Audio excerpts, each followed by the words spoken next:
La confesión de Pedro. Siguiendo con esta serie de estudios acerca de la vida de Jesús, llegamos a esta etapa tan importante. Jesús se venía manifestando de diferentes maneras. Tiene que ver con la imagen que la gente y los discípulos tenían de él. El asunto de la imagen, de lo que creían acerca de Jesús, fue algo que definitivo en cuanto a su destino, en cuanto a ir a la cruz antes o después de tiempo. Así que, bueno, vamos a ver este episodio. Está ubicado en Mateo capítulo 16, del 13 al 20, y en pasajes paralelos. Aquí tenemos el relato de otra vez que Jesús se apartó de la gente. Su fin estaba muy próximo y Jesús necesitaba todo el tiempo con que pudiera contar para estar a solas con sus discípulos. Le quedaba mucho que decirles y enseñarles, aunque todavía ellos no parecían estar preparados para recibirlo o entenderlo. Con ese fin se retiró con ellos a la región de Cesarea de Filipo. Cesarea estaba a unos 40 kilómetros al nordeste del mar de Galilea. Estaba fuera del dominio de Herodes Antipas, que era el gobernador de Galilea, y dentro del área del tetrarca Felipe. La población era principalmente gentil, así es que Jesús podría tener allí paz para enseñar a los 12. O sea que, bien, como lo viene realizando en los últimos episodios que hemos visto de la vida de Jesús, se aparta, se viene apartando de las multitudes. Aquí está en la zona de Cesarea de Filipo, que es una zona que mayormente la gente es pagana, o sea que probablemente no tenga muchos seguidores por allí. Tiene la oportunidad de estar a sola con sus 12, a los cuales tenía que preparar para que luego continuaran con la obra que comenzó Jesús. Acá tenemos un pequeño mapa para que nos ubiquemos. La mayoría del ministerio de Jesús sucedió aquí en Galilea. Acá hizo milagros, sanidades, enseñanzas.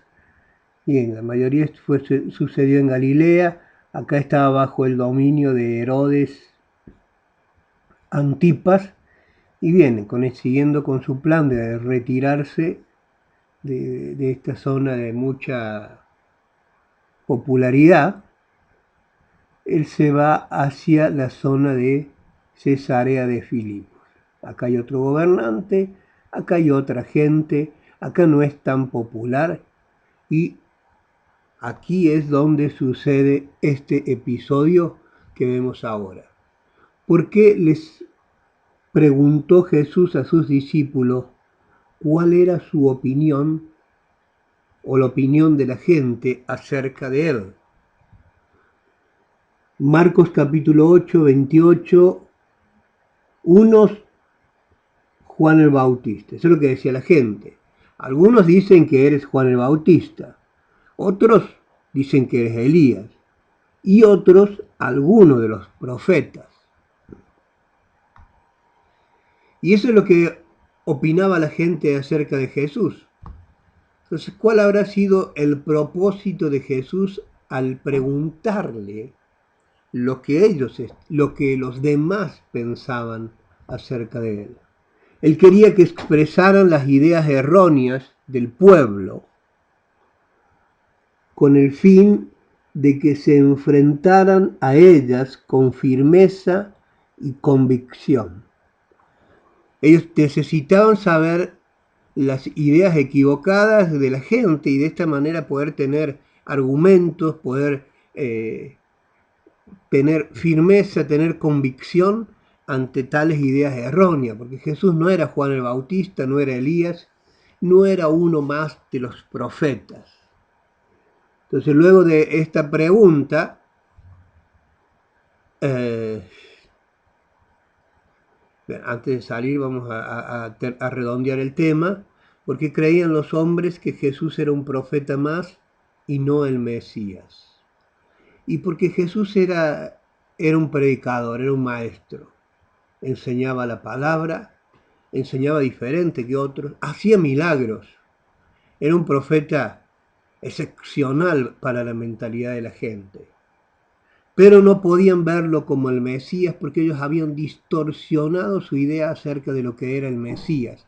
Ellos estaban esperando a un libertador político y esa era el motivo principal porque ellos no podían ver a Jesús como el Mesías, porque ellos esperaban a un Mesías conquistador, a un libertador político que se enfrentara al Imperio Romano y los liberara de ese yugo e hiciera de ellos una nación libre, un nuevo imperio mundial al cual las naciones le paguen tributo y cuya capital sea Jerusalén. Esa era la mentalidad que tenían y Jesús no daba el perfil. Mateo capítulo 16, versículo 15 dice, y les dijo, ¿y vosotros? ¿Quién decís que soy yo? Y ellos respondió Simón Pedro, particularmente Simón. Y le dijo, tú eres el Cristo, el Hijo del Dios viviente. Jesús elogió a Pedro por su revelación. Le dijo, bienaventurado eres Pedro, porque esto no te lo reveló, no te lo enseñó nadie,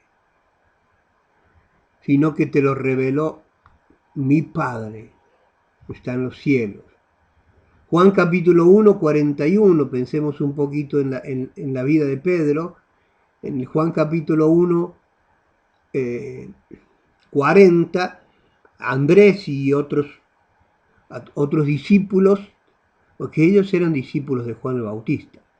En el 1.40 ellos conocen a Jesús y Andrés, que era el hermano de Pedro, vuelve luego de conocer a Jesús y dice que en el versículo 41 que Andrés halló primero a su hermano Simón, el cual es Pedro, y le dijo, hemos hallado al Mesías, que traducido es el Cristo. Entonces Andrés le dice a Pedro, hemos encontrado al Mesías. Entonces la pregunta que nos puede surgir es, ¿por qué Jesús elogió la confesión de Pedro cuando dice, tú eres el Cristo? Si anteriormente ya le reconocieron como el Cristo o el Mesías. Recordemos que el Mesías y Cristo es la misma palabra, nada más que una es en hebreo y la otra es en griego. Pero es la misma. Es lo mismo el Mesías o el Cristo, es exactamente lo mismo. ¿Por qué Jesús elogió la confesión de Pedro cuando dice tú eres el Cristo, el Hijo de Dios viviente, si ya anteriormente ya le habían reconocido como el Mesías, como el Cristo? Tal vez al principio lo vieron como el Mesías, pero ellos no eran diferentes del resto de la gente, por lo menos al principio. Ellos esperaban a un Mesías político, a un Mesías libertador, a un Mesías conquistador. Y cuando lo conocieron a Jesús, esa impresión les dio esa impresión de ser el Mesías político que ellos estaban esperando. Luego lo habrían conocido un poco más y se dieron cuenta que no era él, que no era lo que ellos pensaban.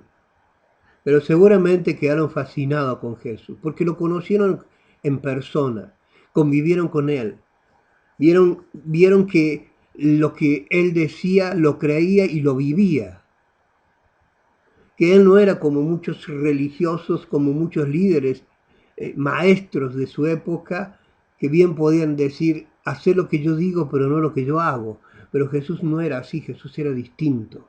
Jesús vivía lo que él predicaba. Entonces, empezaron a conocerlos y entendieron que era alguien que valía la pena seguir, que era alguien al cual valía la pena ser su discípulo. Pero muy probablemente ya no le veían como el Mesías libertador, político, conquistador, porque no sabía nada de armas, porque no sabía nada de lucha, porque no era político, porque evitaba las multitudes. Cuando la gente quería hacerlo rey, él se apartaba. Y en este tiempo particularmente, evitaba las multitudes, por eso va de un lado a otro, se está yendo a territorios territorio de extranjeros, donde no lo conocen, donde es poco popular. O sea, políticamente incorrecto. Entonces Jesús le dice, bienaventurado eres Pedro, y luego le dice, y tú eres Pedro, y sobre esta roca edificaré mi iglesia. Vamos a hacer una pequeña pausa y luego seguimos con este tema.